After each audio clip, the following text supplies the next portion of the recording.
Welcome to The Complete Musician, creativity at its core, exploring innovative musical ideas, thoughts, and techniques for the modern musician in today's society, with your hosts James Nagus and Drew Phillips.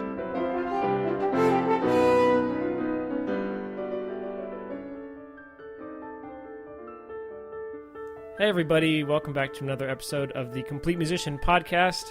As always, I'm one of your hosts, James, and I'm joined by Drew. And if it's not one of us, then it's clearly not this podcast, because we're always the hosts. And it might Although we do have a guest sometime. It might be people's voices that you enjoy listening to more, but you won't get our special quality of conversation. No, it's a trade-off, but it's one that we hope you're willing to make and One take. you're willing to sacrifice. Right, so we unfortunately don't have any guests today. It's just us, and we're just gonna kind of do a summer update. It's been a little while since we've recorded one of these updates, or one of these shows rather, and so we thought we'd just busy. talk. Well, yeah, that's usually how it goes. Yeah, there's a lot of like new stuff going on, and I think it'd be cool to, say like some of the stuff that's going on, especially like with you. Okay, so we can talk about some of your new life adventures that are coming up. Life adventures? Well, you're moving. Yeah, I'm moving again. I remember. Are you moving? I remember recording the episode where I was like, I'm moving to a new job, and we're like, yay! And I'm like, I hope to be there a while. And here we are again in the same exact position. But you're moving again, but this is for a really good reason. Yeah, well, I'm moving down to Georgia. We're in Georgia. Georgia's on my mind, which Sweet. the great song says. Yeah. Yeah, to start teaching there. So Georgia on My Mind by the great Stevie Wonder. Great. Yeah, I mean Ray clearly. Charles. I mean Taylor Swift. Sorry, I keep forgetting. That was the Taylor Swift version, yeah. So moving that'll to be Athens. interesting. Yeah. Athens, Greece. Yeah, I'm moving across the pond to Athens. I'm not a big, falafel fan, but yeah. All right. Oh, man. Yeah, So I'm that's not kind of really- the adventure. I'm moving out of here in a week and a half, and yeah, I get to be a first-year teacher again for the nth time in a row. But, Bye-bye, Missouri. Hello, Yeah. sweet, sweet tea. oh, well, that's the main reason. And Cookout. Oh, yes, Cookout, which if those of you don't Cookout. know, it's one of the best/worst/best fast food restaurants. Was the first time you went to Cookout with me? Yes. Was that the first time and you had one of those milkshakes? Oh, no, my mind was blown that you could get chicken fingers, much and food. as a side, you could get, a cheese quesadilla, or more My- chicken fingers, or a burger as a side. Yeah, my new thing is, for people who don't know, Cookout, you get, so much food, and you have a tray, and my new thing is to get a corn dog as the entree, and then a corn dog as the side. That's just weird. And then a giant cheer wine. Oh, gross. The worst okay, beverage of all time. That's a fight we won't get into now. But anyway, yeah, so you're moving to Georgia, and you are going to be, again, a first-year teacher, but those kids are going to benefit so much from you. It's going to be awesome. I'm looking forward to it. I think it's going to Yeah. be fun. So, It's going to be super cool. So yeah, and you're moving, but you're staying in the same place. Yeah, another reason that we are, I think, behind in getting these out is because I am in the process, my wife and I, of buying a house, Woo! which is a super giant nightmare. And I guess it's just... No, it's a nightmare. first-time- It's a total nightmare. first-time homeowners and that kind of thing. You know what I realized, though? I realized that this is if informative advice. I realized that being a gigging musician is totally terrible. Why is that? Totally terrible. Because I even, whenever you're turning in all, your money stuff, you have to account for every single stupid thing that appears on your statements. I'm so every single gig I've ever done, they're like, what is this deposit for? What is this one for? What is this? It's just gigs. No, But that's not a real job, though. That's that's just something someone does on the side. That's not a real job. Right? And that's According what to I them. told, right? And that's what I told, our mortgage lender. And this person even went so far as to say, yeah, there's a lot of these. Maybe you should avoid paying outside things. Yeah, you should just cut that part out of Right. your life because it's inconvenient for mortgage and bank lenders to account for.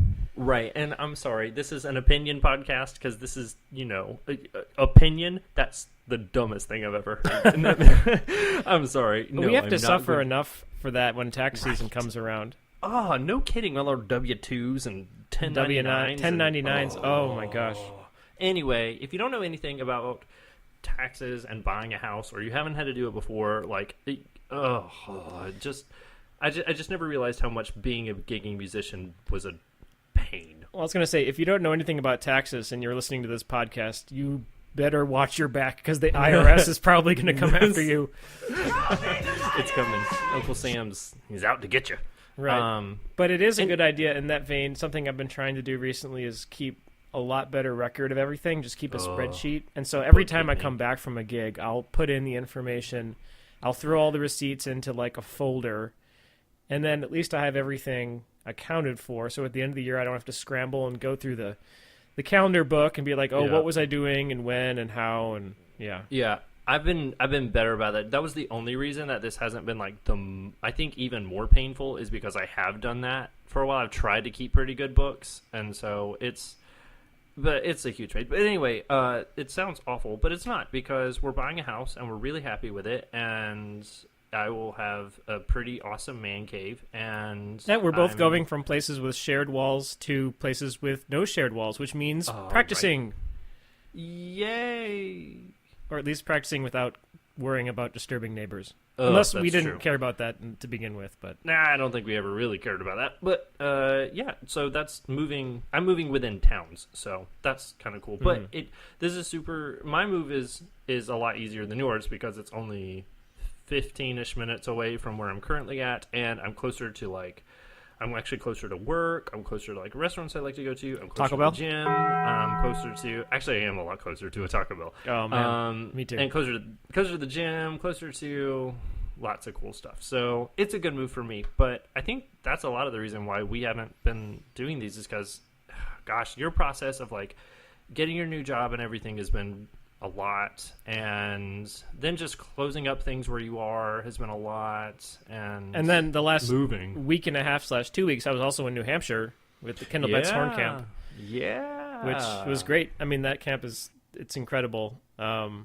I'm always hesitant going into it knowing that it's in the wilderness and there's bugs and ticks and lack of solid walls, but I always come out of it wanting more.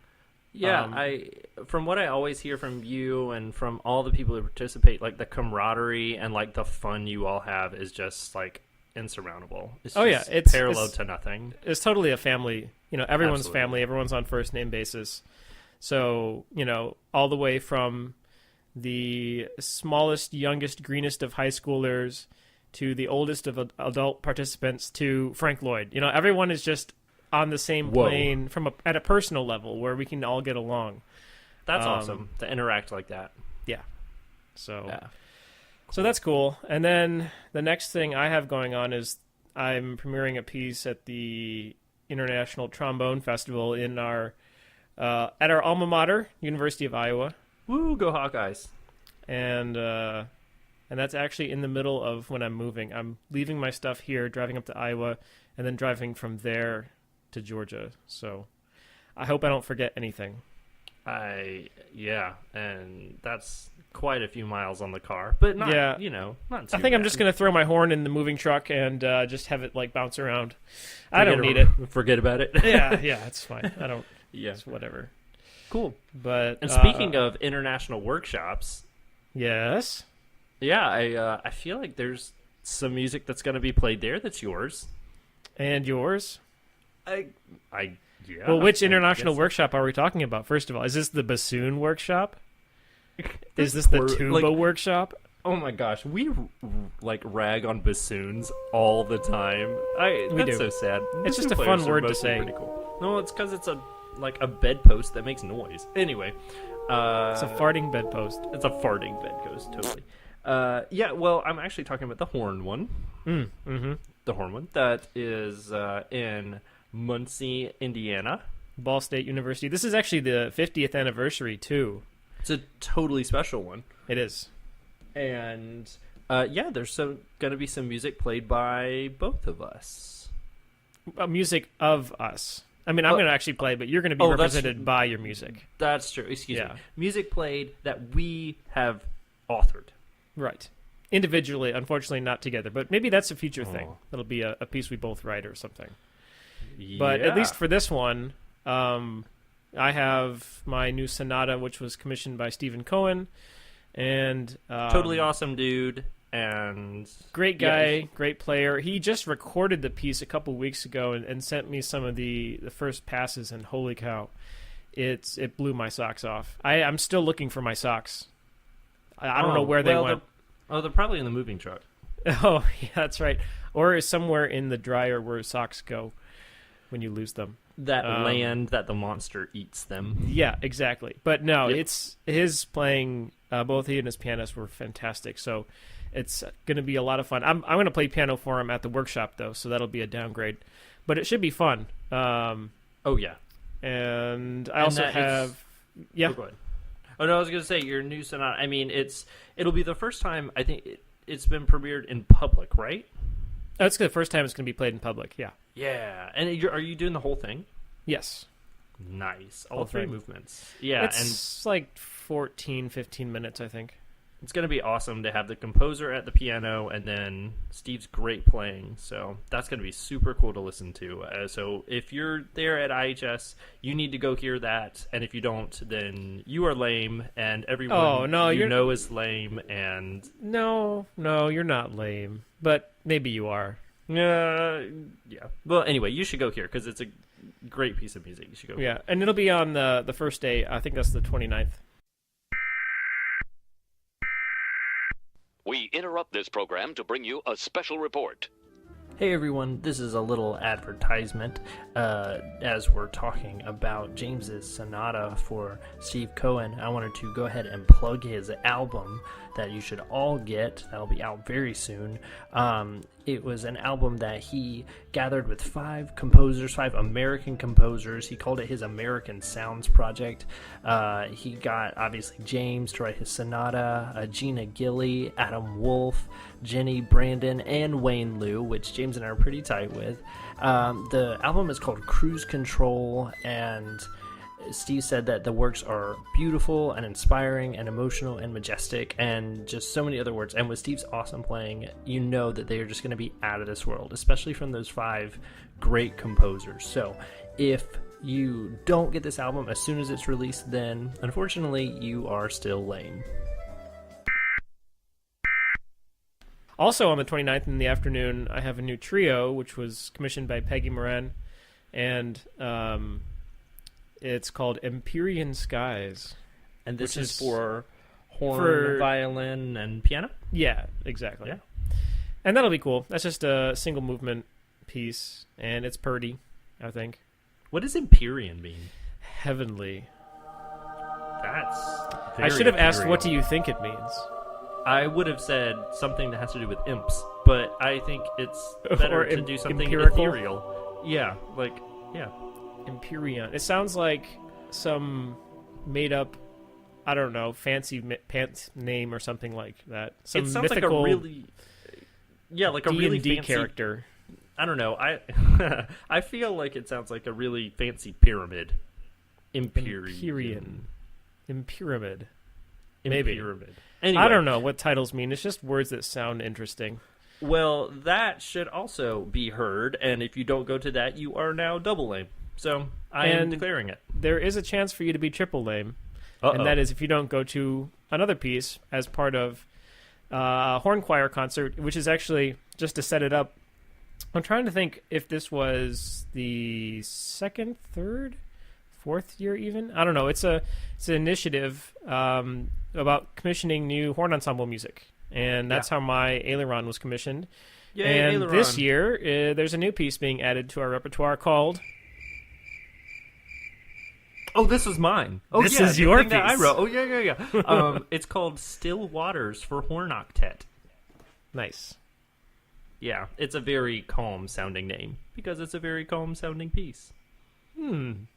So 8 horns, slow-ish, maybe? slow, Calm. pretty nice. Steve asked me if I would write it, and so I wrote it.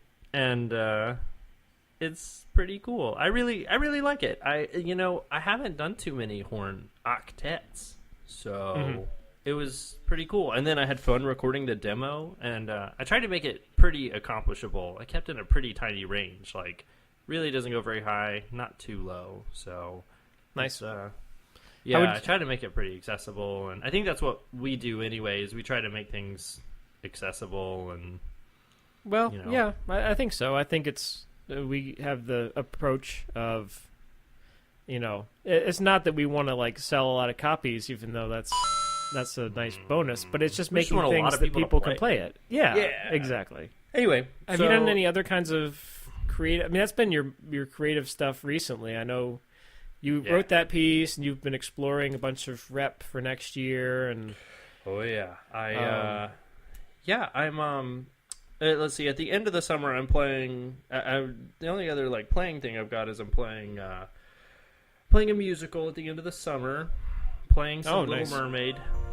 nice. I love Little That's Mermaid. a great book. Oh, Alan it's- Menken knows how to write for horn. Oh man, and I was a couple of years ago. We did it here at Liberty, and it was the Virginia premiere of it, and so I'm already super familiar with it. Nice. The other fun thing is, just for fun, I played a lot of cues in it. So like I played a bunch of oboe and English horn cues. Oh. Yeah, because there's some really gorgeous solos in there that have that the oboe and English horn play, and I got to play them on horn just because it was fun. So Nice. maybe I'll get to do that again. I don't know. If not, then I'll just have to play the regular old horn book. But anyway, I'm playing that. Well, Yeah. Then I'm playing that in a few weeks, and after that, school ramps up again, and I'm looking forward to a couple of solo opportunities. I'm doing I'm soloing with the Wind Symphony here at Liberty this coming semester. I know. nice. Yeah. And you're also doing some solo playing this semester, aren't you? Yeah, and I was thinking that could be a future episode. We can talk about what rep we're playing, how we found it, and how that process is going along.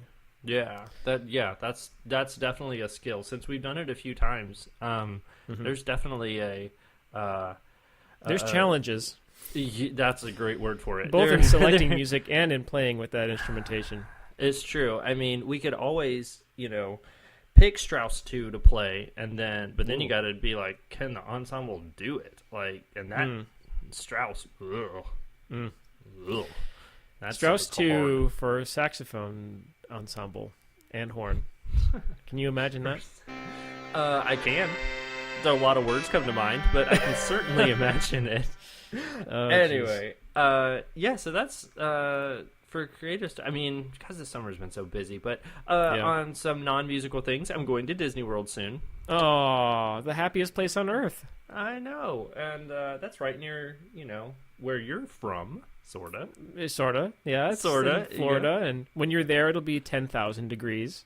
It will be, but you know me, I despise being cold. I think I'd rather be stabbed. So I really, it doesn't bother me, the heat. I love it. Well, when you're standing in an outside queue, surrounded by screaming children, after paying $7 for a small bottle of water, as you wait for the Winnie the Pooh ride, then you may reassess how you feel. But at the end of the day, you're still at Disney World. So hey, most of the Winnie the Pooh ride is covered. Let's just say that. It's true. And Yes. that's true. And also, I've learned to photosynthesize. I don't know if I told you about that, but I've decided that the sun needs to give me more energy, and I won't need water anymore. So that's kind of weird. You know. Oh, well, you're like Wall-E. yeah, exactly. Okay, that makes Yeah. sense. So that's another of my mini talents I picked up this summer. Anyway, That's so a whole new level of being a complete musician. I did not Ah. anticipate that. No, exactly. I hit you with curveballs a lot of times. I'm also looking forward to going to Epcot so that I can hear the fanfare from La Peri Nice. with those awesome horns. You're gonna go to the movie. This is the first time I heard it. Yeah. So, Oh yeah. yeah. Oh man, that's a good place. You can just It go is. around the world. Yeah. And so Eat and there's that around new, the world. There's the new Toy Story thing that's opening up, and I'm going to be there the week after at Hollywood Studios. Ooh, So, nice. Well, so make the sure crowds will be massive. if you go to the Animal Kingdom and you want to go on the Avatar stuff, get a fast pass or else you never will go. Hey, you know what? I just watched that movie last night. Yay! I'd never seen it before. Isn't that Blue sad? Pocahontas. Oh, yeah, Blue Pocahontas. Man, those high horn solos. Woo! Yeah. That's an awesome score. Man, it was so cool to hear. Oh, man. But yeah, I'm looking forward to it. So it's gonna be a good time. Hopefully, I'll get inspired hearing all that great Disney music. Nice. Well, you Yeah. should. We should create an Instagram for our horn duo, and you should flood the Instagram with pictures of Disney World, so we can all live vicariously through you. I will flood the InstaWebs. That sounds great. I think that's what we should do. Do it for the gram. I will do it. Isn't that was for the Vine and whatever. Hip with the cool lingo these days. I'm not. I don't know any of these things. Me neither. With Snap Face and Snap Face and yeah, exactly. What Twit Face and I don't know. Anyway, you whippersnappers, get off my front lawn. That's what I feel like. Kind of how I am all the time. Anyway, we should probably wrap this sucker up. It's already probably past 20 minutes, and we've really talked about absolutely nothing. Hey, we gave some good money advice. We did. We talked about money. We talked about workshops, a little bit about creative stuff, and the ability to photosynthesize. Yeah, and how hard that was to master. It involved, like, a lot of different things. Standing outside at midnight and, like, peaches and, a bullhorn. It is a weird thing. I'll describe it later. Okay, that can be another free handout on gormotohorn.com. Yeah, just look for that schematic coming soon. Good. Well, speaking of free handouts, one final one. If you want to revisit our summer chops workout, this would be the perfect time to do that, especially if, for example, say you have a musical at the end of summer and you want to stay in shape. Yeah, because you definitely don't want to go into a Disney musical not having played for a while. So I will be borrowing my own workout. You should go visit our website and get that as a free download. It's like a workout program. It dictates the minutes and everything you got to do. So do it, and I guarantee you, after just 7 days, you will feel much better. It's like buns of steel, but for your face. Face buns of steel. Right? That's what it is. So go check it out. There you go. So that's going to wrap up our episode. Thanks for listening. And if you have any comments, questions, ways that I'm not going to, or to prevent me from getting extremely sunburned while I'm in Florida, that doesn't involve me caking myself with baby powder or any kind of lotion that makes me feel greasy and icky, please send that to our email at koromotohorn@gmail.com. And as Walt Disney said, if you can dream it, you can play something other than the bassoon.